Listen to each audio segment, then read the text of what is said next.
And we find people in their worst moments. They've suffered some tragedy.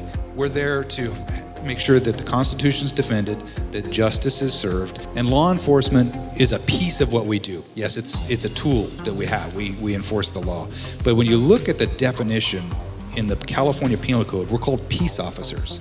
Our job is lead them better than we found them. Even those people we arrest, there's a level of redemption that has to occur. Yes, sometimes people have to go to jail. Yes, sometimes have to get a ticket. But that's not really what the Penal Code says. It says we keep the peace. I'm here because I'm having fun. I love my job, and I love policing. You also mentioned that in the last 5 years we've had a lot of challenges in the policing profession. That's true. And what fascinates me is that American policing is at the local level by design.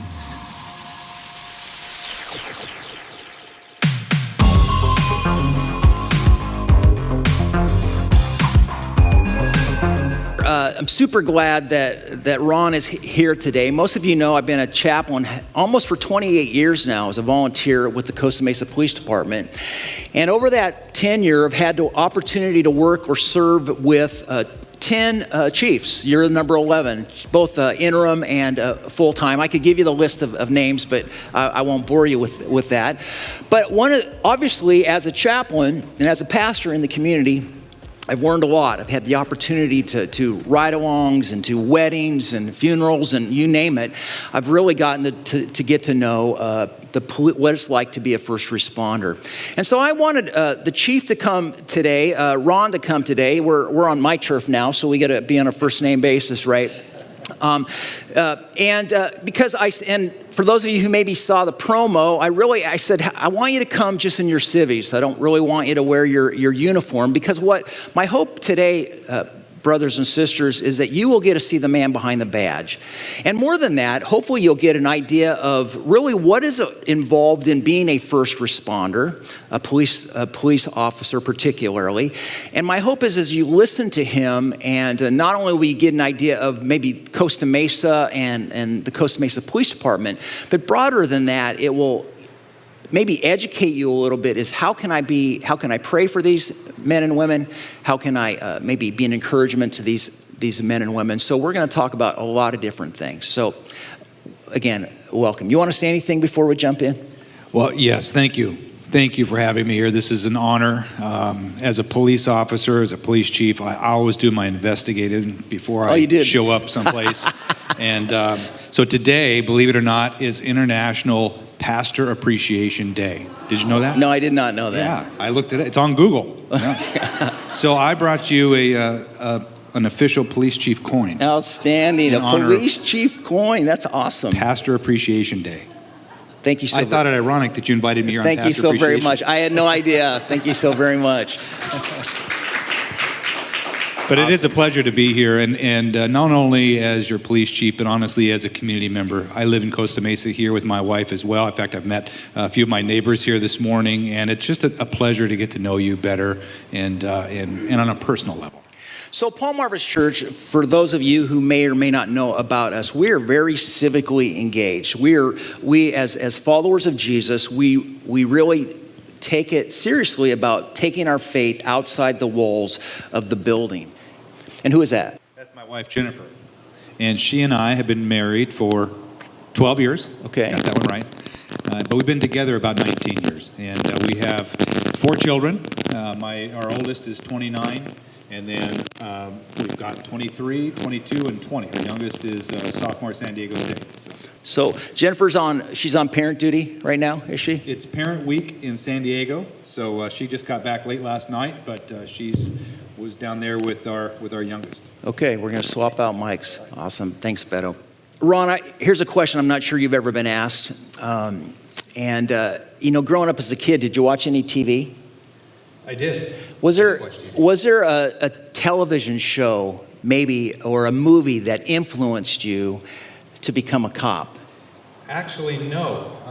I grew up on a rice farm, and I had no perception of policing. Policing was not in my thought process. We had a guy named Phil Morrison who was our resident deputy, and we lived in a very small town. So when I grew up, no one ever said, go call 911 or go call the sheriff. They all said, go call Phil. So Phil Morrison was my reference to police work.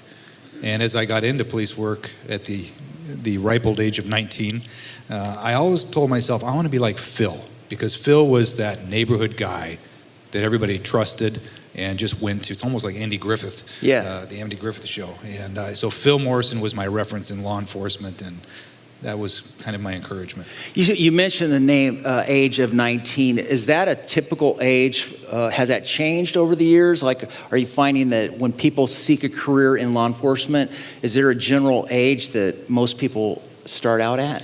In California, you have to be 21 unless you work for a sheriff's department, and then you can be 18 because they put you in the jail. You're not on patrol. Okay. So in my case, I started the police academy at 19, and I was literally a deputy sheriff at 20 years old, which is really young.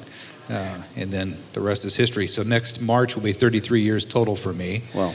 And I've progressed up the ranks in different departments, mostly Northern California. And the last 3 cities as police chief. So this is my 3rd city as police chief. And you're gonna see that as we talk today. You're gonna get a real firsthand experience of his experience as a chief, but we'll pull the layers around on that later. You know, as I have been a chaplain with the city of Costa Mesa, it seems to me like the last 5 years, just in general, the attitude towards law enforcement has really changed. You know, now we have defund the police, Black Lives Matter, which may have been, it has pros and cons, but there's, for the first time really in my career, so to speak, and my observation, the last 5 years have really changed the sort of the dynamics of law enforcement. Again, this is through my lens. What pressures have you noticed these social events and movements? What pressure is that putting on our cops these days? Yeah, well, it's a lot of pressure, and I've seen in my almost 33 years a lot of change, and as you mentioned, in particular, the last 5 years. And what fascinates me is that American policing is at the local level by design. And what I mean by that, in the United States, there's over 18,000 law enforcement agencies. There's some 850,000 peace officers, which is a very small less than 0.5% of the population. In California, we have over 500 law enforcement agencies and some 85,000 peace officers. But really, every community is different. Every city, every county has its own personality, and Costa Mesa has its own personality. It's different than, say, Los Angeles or San Francisco or Chicago. And what people perceive is that policing is one big, broad profession. And it is a profession, but we're not one big, broad team. It's uniquely different. I mean, your Costa Mesa Police Department is here to serve you, and we're here to serve you the way you expect. Every community has its own expectation of their police departments, and most people don't understand that. And the best police chiefs, the best police departments, the best sheriffs get out in venues like this and get to know you, and they get to ask questions, and they get to understand what it is that my community wants from their police department. So when we focus on that, and I know here in Costa Mesa we have a tremendous amount of support from our public, and that's because our police officers do a great job of serving the community. We don't always get it right. Of course, we make mistakes. But what I promise you is when we make mistakes, we own it, we learn from it, and we grow and we move forward. And that's my pledge to you. You know, you talk about how every city is different, and it reminded me of the truth. People will sometimes ask me the question, well, how is PalmHarvest different than, such and such a church? And I'll say, well, the pastor, right? The church is going to take on the personality and the passions and the interests, right and wrong, good and bad, of the pastor. Would you say that's true also for a police department? Is the Costa Mesa Police Department, for example, beginning kind of take on the smell, if you will, of Ronald Lawrence? I think that is very true. A leader sets the tone, and I'm blessed and fortunate with wonderful people in the police department. I've got tremendous talent, and when I got to Costa Mesa, I adopted a team that really embraced me and my vision. They wanted leadership. They wanted to know the direction of the organization. You mentioned I'm number 11 of 10 in the last several years in the office of the chief. It's good to have stability, but it's also good when you know it's time to go. And this is my third city as police chief. My last two, I've had great success. But both of those cities, I knew when it was time for me as the leader to go and let that organization flourish without me.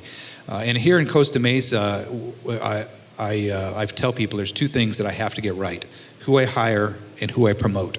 If I get those two things right, my job becomes incredibly easy. Yeah. So they do take on the vision of the leader, of the chief. And in this case, they know what my expectations are, is that we serve our community with empathy. We leave people better than we found them. You know, we find people in their worst moments. They've suffered some tragedy.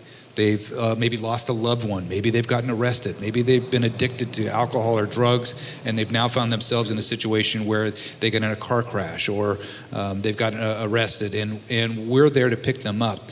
We're not there to hold them accountable.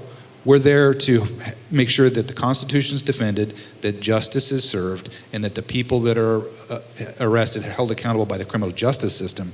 Our job is lead them better than we found them, even those people we arrest, because they're people, they're God's people, and frankly, there's a level of redemption that has to occur, and we believe in that. So even the folks that we arrest, we treat them with respect, with dignity, because they're one of God's children. Yeah. Location-wise, our campus is on Wilson Street, and we have a fire station just over here in the city yard and stuff. And so inevitably, and it may happen even today in our conversation, we'll hear sirens that go, by. And to your point, those sirens are for people a real sense of hope. Like when you're calling 911 and you're in, things are going hanky, and you hear those sirens, that's like, let's go. And so we will even just stop in the middle, partly because you can't say anything, it's so loud, but just to take a moment and to pray for those first responders, and to pray for those individuals to whom they're going to serve. And so again, a teachable moment. Anytime you hear a siren, rather than get frustrated that you can't get to where you're supposed to be, pray for the people to where that fire truck or that police car is headed to, because they're when you hear that noise getting louder and louder, as long as it's not in your rearview mirror, right? You're excited about that. You mentioned how this is your third stint as a police chief in 33 years of law enforcement. How has this transition been different for you coming into Costa Mesa, and even in your leadership maybe approach? Is third time really the charm? Has it been good for you, or? Yeah, well, Costa Mesa is a fantastic city, and I mentioned all of my other agencies were in Northern California, so this is the first time in Southern California, and we have one of our adult children's in Santa Barbara, we have two in San Diego, so this puts us right in the middle of most of them. My wife and I are empty nesters, so we get to enjoy the weather here and the beach. But the transition as far as the job goes, there's a lot of similarities, but there's a lot of unique challenges that Costa Mesa faces, in that we have a lot of folks that are ready to retire. So really my skill set is the perfect match for Costa Mesa, because we're in this transition over the next 5 years, and making sure that we get the right succession planning, we get people in the right places in the organization, and we prepare for the future to even replace me someday. So I need to have people that are ready to be police chief. I need to have people ready to be captain, lieutenant, sergeant, and so forth. And so that's kind of my specialty, and that's why this really was the right match. I never really thought about that in terms of your own probably candidating, for lack of a better term, as you were applying for this position, but Lorianne is currently Farrell's currently our city manager, and she was the one, right, who was interviewing you for this post. Was there some where I hadn't really thought about is maybe she probably was doing her own assessment of the retirements upcoming, for example, as you mentioned in her department. And so maybe, is it safe for me to assume that she was maybe looking for a chief who could help in that transition? Was that part of your conversations leading into your finally being hired? Definitely, yeah. She was looking for a seasoned police chief that could take the organization through this weird gap that we've got and into the future. And so those were definitely the conversations we've had. And she's been a great boss. So the city manager hires all the directors. The city council, who you elect, hires the city manager, who's kind of like the CEO of the company. And then that person, the city manager, hires all the directors, the police chief, the fire chief, the public works director, and then we hire all of the staff in our own departments. And so she was definitely looking for a seasoned police chief that could take the police department to the next level, and it's been a great match. So you mentioned our city council, you mentioned, the city manager. So here's one of the observations I've had over the last 28 years as a chaplain is the role of the police chief changes. I mean, when your command staff really are running the department and your captains are, they're really pulling the strings. But the one thing that maybe people don't know about the police chief is you're dealing with City Hall, right? And how do you balance law enforcement and politics? Because some chiefs, I would imagine, do better at it than others. But for you, how have you learned to develop that or balance kind of that role? Because is that an accurate observation, politics and law enforcement? Yeah, it is. The uniqueness is that I'm non-political, and that's actually a burden lifted from my shoulders. I have to know politics. I have to know how to navigate through them, but I'm non-political as the police chief. I'm only concerned, in fact, I don't have a political lens. My lens is public safety. I have 115,000 people in Costa Mesa that I need to take care of and provide public safety. So that's the lens that I look through. And whether I'm dealing with somebody in politics or another civic person at City Hall, my objective is to make sure that we're providing the best service from the police department's perspective and defending the Constitution, enforcing the laws as appropriate. And that's one thing I wanted to talk about. In the California Penal Code, our people use this term law enforcement, and law enforcement is a piece of what we do. Yes, it's a tool that we have. We enforce the law. But when you look at the definition in the California Penal Code, we're called peace officers. Peace officers. We keep the peace. And you can keep the peace a whole lot of different ways. Yes, sometimes people have to go to jail. Yes, sometimes have to get a ticket. But that's not really what the Penal Code says. It says we keep the peace. And so when we look at our job and our role, when we respond to that critical incident or that issue that's in the neighborhood, how we keep the peace is really about leaving people better than we found them. Transition. So in the Bible, there is the Old Testament and New Testament. So there's two sections. The Old Testament really deals with the times of the faith, of the Jewish faith leading up to the time of Jesus. And then the New Testament deals with the life of Jesus, his ministry, and then the beginnings of the early church. And in both sections, both the Old Testament and the New Testament, we can see mentoring relationships. Beginning with Moses and Joshua. Moses was one of the phenomenal leaders that led the Israelites out of slavery, as many of you know. And his apprentice, so to speak, was Joshua, who was then to lead the nation into the promised land. There's the prophet Elijah and Elisha, and even Mordecai and Esther. Mordecai and Esther were, Queen Esther were cousins. And Queen Esther is in this position of really political, she's in on the throne with her husband, the king. And yet Mordecai, we can read how he is this mentor. That's sort of what we have, upward mentoring with Queen Esther. And then when you fast forward to the New Testament, one of the greatest early Christians was a guy by the name of Paul. And who was his protege, everybody know? It was Timothy, right? Paul and Timothy, and then certainly Jesus and his disciples. Kirk Bauermeister, Dr. Bauermeister is here in our church, and he'll often say, Kirk's really great at leadership, and he'll often say a lot of people might disagree about whether or not Jesus was really the Son of God or not, but they won't disagree or they won't get upset about the fact that he was a leader. And so that's a long introduction to say mentoring is a big theme that's encouraged throughout the Bible, and it's something that we take very seriously here as well at PalmHarvest. But for you, when you think about your career, and you mentioned this man who sort of was your, at the age of 19, that maybe, facilitated or was a catalyst for you to go into law enforcement, can you think of other men or women maybe who served as mentors for you that have helped shape you to bring you to the place that you are at today? Yeah, certainly in the profession itself, I've had many mentors, and I'll tell you a real quick story. In the mid-90s, I was a motorcycle officer. I was working for the city of West Sacramento, which is, as the name would infer, west of Sacramento. And I loved being a motorcycle officer. I mean, they were paying me to ride a motorcycle and go to crashes and write tickets, and it was a pretty good job. And it was a fun job, and there was a time and a place where I promoted to sergeant, and I was able to keep the motorcycle. So I was working patrol, and I was a motor sergeant as well. And my chief at the time, his name's Gary Leonard, still one of my mentors today. He threw there was a lieutenant process, and I thought, well, okay, if I promote to lieutenant, great, that's great for my career. But if I don't, the other guy, the motor sergeant, was also competing for lieutenant. If he got the job, then I would by default become the motor sergeant in charge of all the motors, which is like the coveted spot. So it's a win-win. It's a win-win. Yeah. So the chief, Gary Leonard, calls me into his office, and he says, I'm going to promote the other guy to lieutenant. And I'm thinking, great, I've got the motor team now. He's going to hand me the unit. And he says, Ron, I want you to be my internal affairs sergeant. Oh.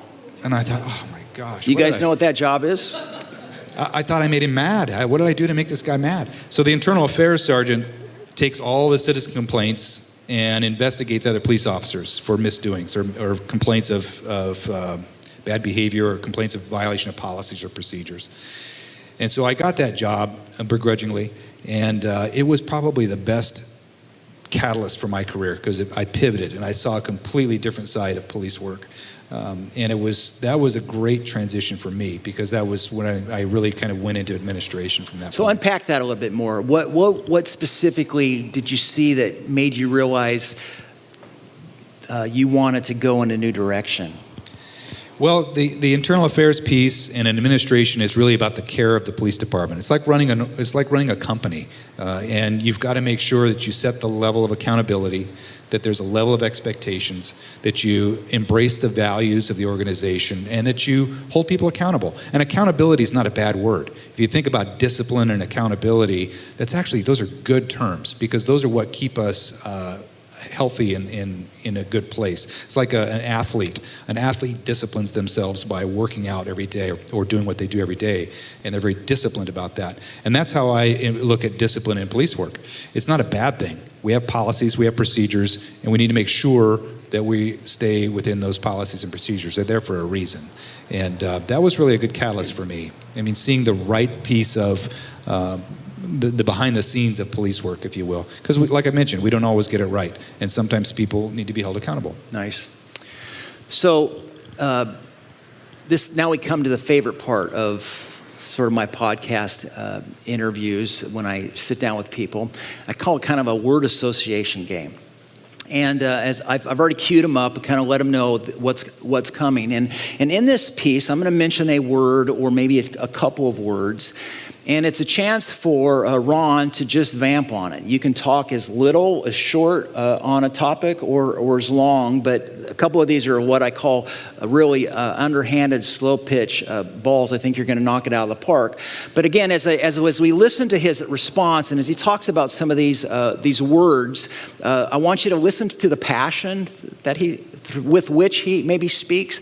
And again, really listen to how can I know what's involved within the life of a police department and a police officer. And so, Ron, the first word, which should be easy for you, is the word culture. When you hear the word culture, what do you think? When I think about the word culture, I think about in terms of the police department, it's really critical that I, as the police chief, set that tone. And I took the last year that I've been here and took a hard look at the police department. And I can write all the policies and procedures that I want to, unless our people are really embracing the vision and values that we've set forth, then that's the culture. It's how people behave. And we're in a really good place with Costa Mesa PD right now. I mentioned we've got great people, and not just police officers, our dispatchers, our record staff, our crime scene investigators, our school resource officers. We have all kinds of people that work behind the scenes. And what I'm really happy with is our culture, because people have embraced an excitement in Costa Mesa, and they've really understood that, I'm not some big meanie chief that's going to come and really hit the hammer down, but really I want them to feel empowered to do the great work that I know they can do. Good. That's culture. Good. Succession. Succession. Well, I mentioned that's one of the reasons I got brought into Costa Mesa, and really one of my strengths. When I was in Rockland as the police chief, which is a city in Placer County, about 5 years into it, I realized I had prepared captains to take my place. I had prepared lieutenants to be captains.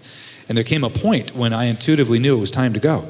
And I needed to get out of their way so that the culture could just move on without me there. And so I took the chief's job in Citrus Heights, which is Sacramento County, and lo and behold, 5 years later, the same thing happened. And I had people ready to take my job, and I needed to get out of their way. And so in Costa Mesa, I have a prediction that will happen again at some point. I don't know how long, but my history has been about 5 years. So I think about succession planning in those terms, meaning it includes me too.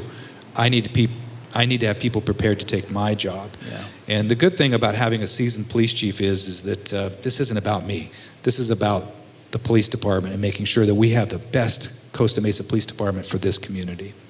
You know, as the challenge with retirement is, especially in law enforcement, it takes you so many years to develop experience, right? And you have, when you talk about the upcoming retirements and thus the need for, raising the next group of leaders up, but you have all this institutional knowledge that leaves the house, and I would imagine for me as a pastor. Now I've been a pastor for almost 35 years, and it just gets more fun, right? It's like all these years of paying your dues and learning things. Things become a little bit easier, and hopefully my speaking's getting better. Church, I don't know if you'd give me a thumbs up on that or not, but you just grow, and so there's a sense of like, man, I feel like I'm really starting to gain some traction, and the runway ahead is still there.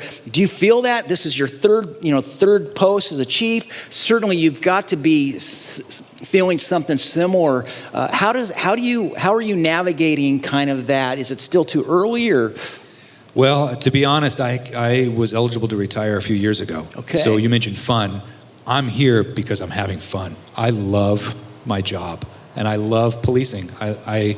You also mentioned that in the last 5 years we've had a lot of challenges in the policing profession, and that's true.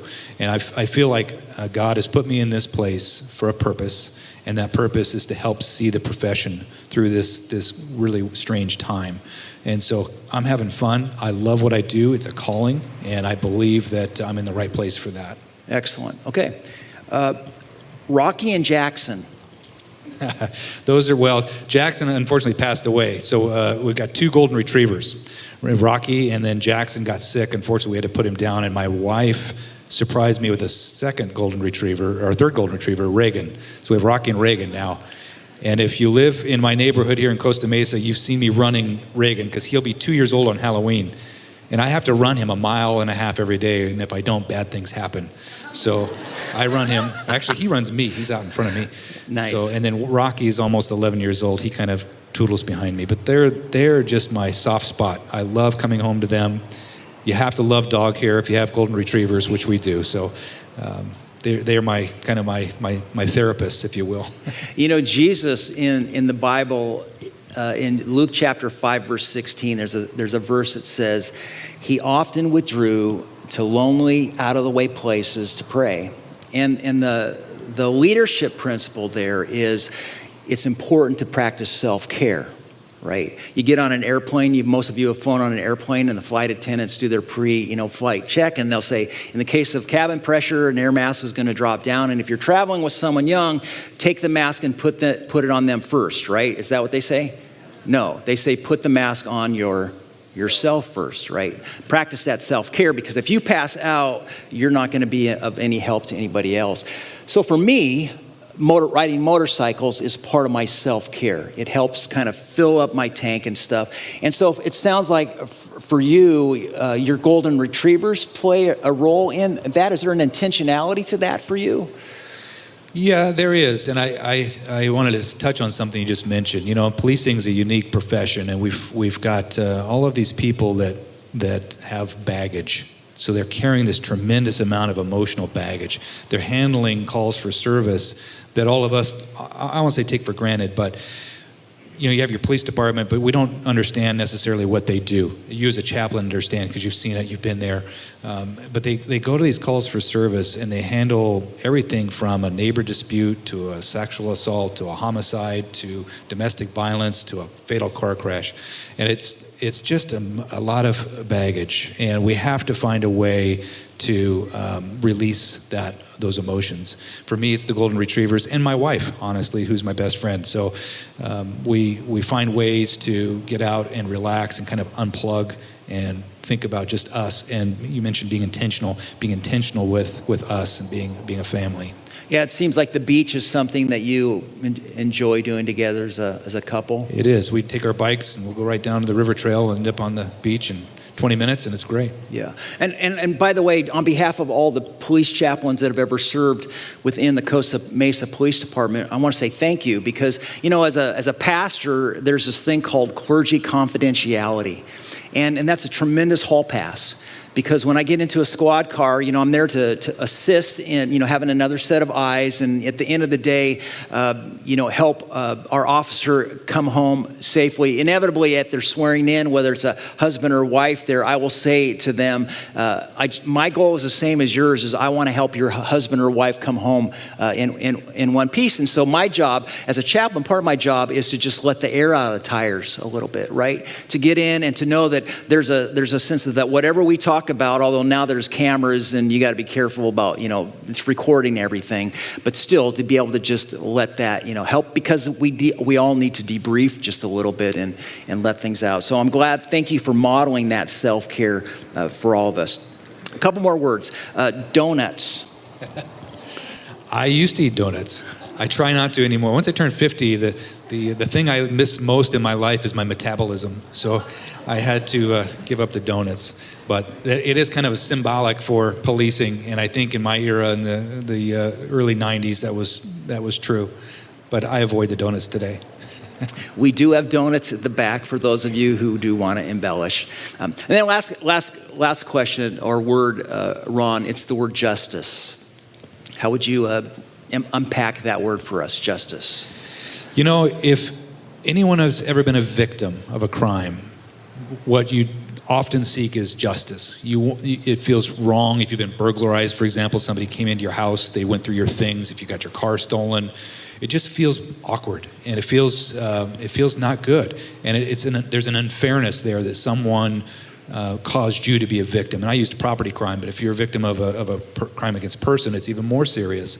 And it's really important for us as humans to feel that sense of right and wrong, that sense of fairness. Where did somebody have the ability to do that and go wrong in my life? So somebody else is affecting my life. And when I think about our job as peace officers, it's really to help those folks who are victims get through that time as well.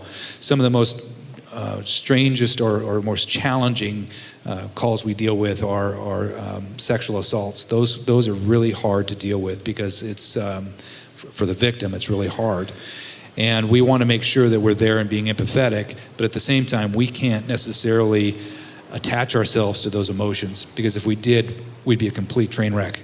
We just have to keep that separation between I've got a job to do right now, and that job is to make sure that victim gets justice for the crime that was committed against them. Yeah.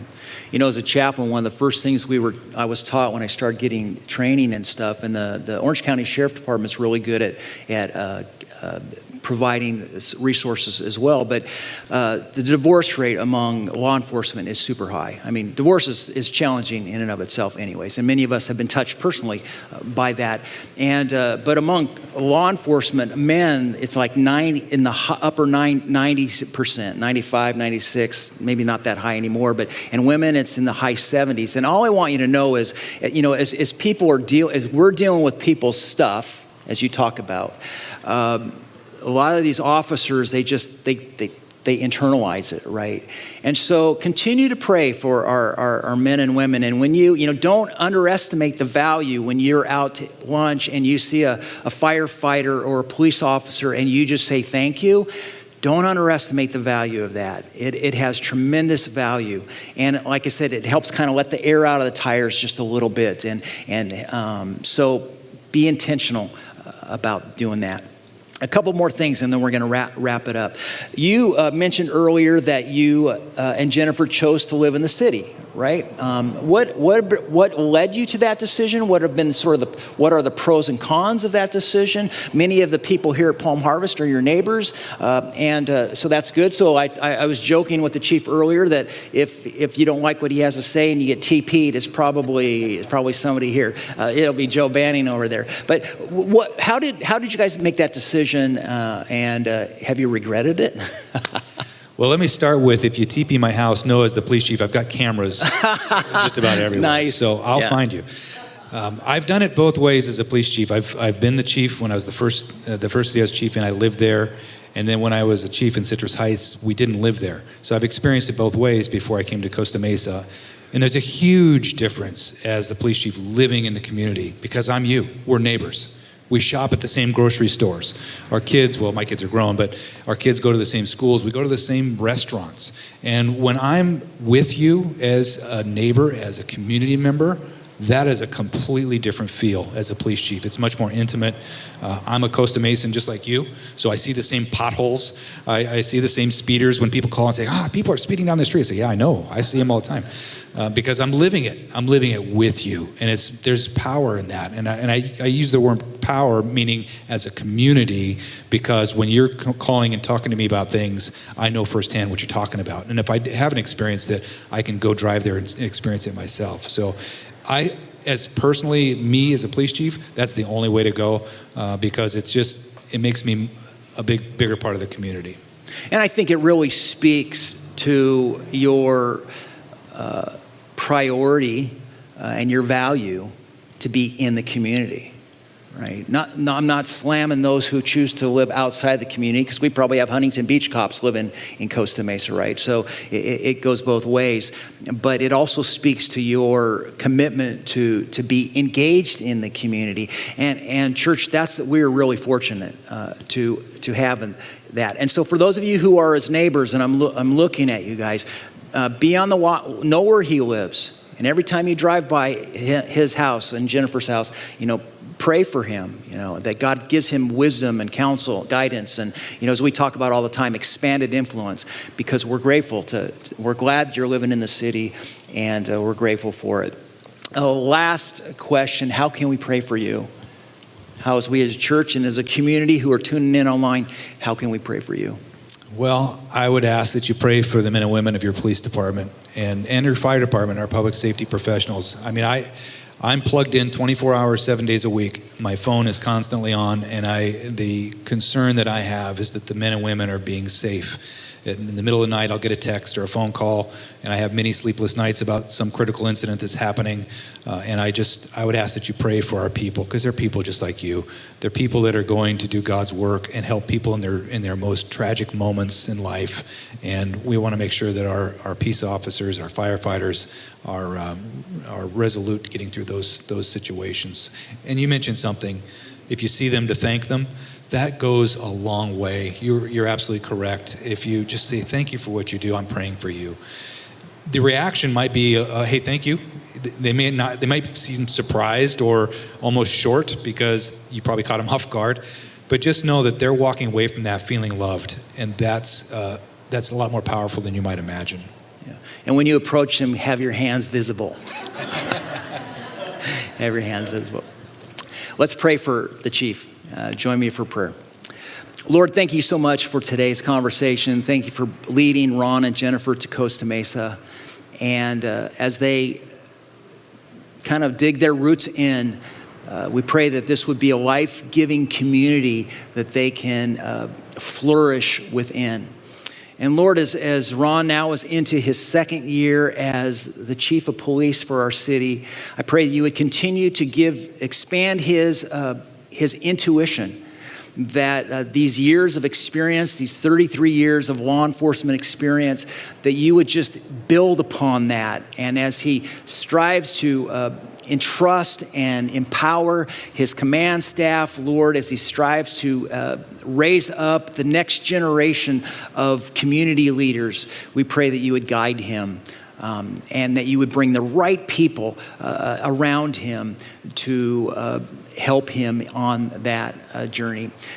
So, Lord, thanks again for this time together. We do pray for the men and women, those at dispatch, the people we never see, not only the ones who have a badge and a gun on their side, but Lord, for our whole first responder community, both fire and police department, we ask your favor upon them today and use them today to be your hands and feet. It's in Jesus' name that we pray. And all God's people said, amen. Okay, one last thing. Melody, come on up. Help me out here. We have a gift for you and Jennifer. Very kind. Thank you so much. This one's for Jennifer, obviously. I think she likes that color, so Very you could pass that one to him. Thank you very much. Thank you. Chief of Police, everybody. Let's thank him. Take this here.